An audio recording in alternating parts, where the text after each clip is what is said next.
Lumapit na ngayon ang dagat. Ito, masarap. Saka to.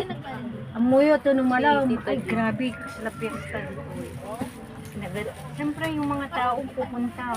Umaga at hapon. Kung may pupunta pa Happy birthday, Ang daming tao dyan. Palibasa kasi tulog ka. Asan yung wala kayong asan Hindi yung mo din bago? nandun din ang mga kutsara. Nandyan sa pink. Nakalabas na lahat. Kutsara dyan. Pero wala talagang tinidor.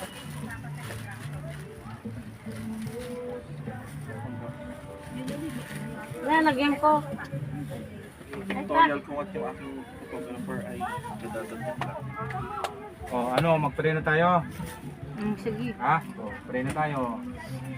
Maraming Diyos na makapangyarihan sa lahat. Maraming salamat Panginoon Diyos at sa amin.